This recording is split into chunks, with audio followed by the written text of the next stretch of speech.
Hello mga Papa, what's up? Good morning and Merry Christmas. Ayan, unahan ko na kayo sa pagbati kasi September 1 na ngayon. Yung spirit of Christmas, ayan na, dumating na. Bad weather po tayo. Ayan, unang araw ng Pasko, masamang panahon. Bad weather. Nandito po tayo ngayon sa Sweden along E4. Ganito po ang panahon. Ang kapal ng fog. So dapat ingat, ingat at doble ingat. Lalo sa ganitong panahon, papasok na ang winter. Kasi mag-goodbye na si summer. Wala nang makita sa unahan. Ganito po ang panahon lagi dito pagka ganitong papasok na ang winter. Minsan nagsi-zero visibility pa po yan.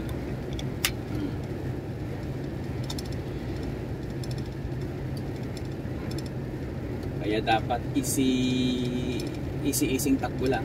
Hinay-hinay na takbo lang. 80, tama na yan, 80. Wag lang bumaba sa minimum speed at maraming magagalit sa likod.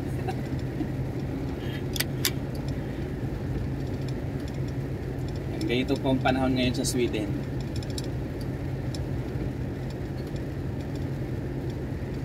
Sana mamaya wala na yan.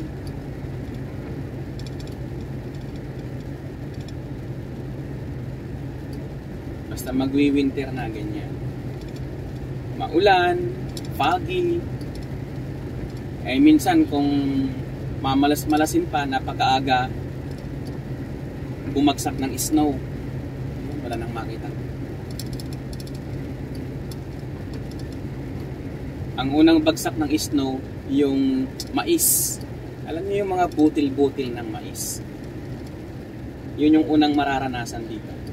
Habang nagdadrive, parang binabato ng mga maliliit na bato yung salamin. Naglalagitikan niya.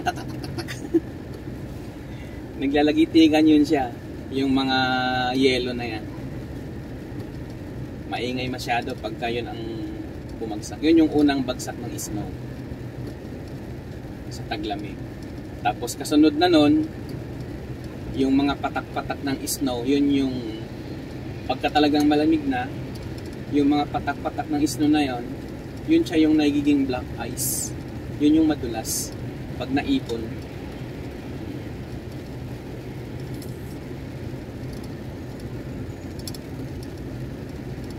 Maulang panahon mga Papa, and Merry Christmas. Unahan ko na kayo sa pagbati. Ayan. Babatiin ko na kayo ng maligayang Pasko. Mamamas ko po, Ninong. Mano po.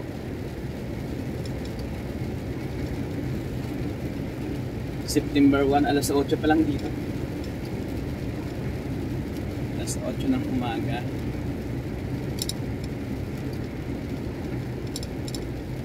Bad weather. Ayun, medyo lumuot na. Umakyat na yung ulap. Sige, umakyat ka pa. So, thank you mga Papa. Yun lang muna may share natin ngayon, ang bad weather. Yan.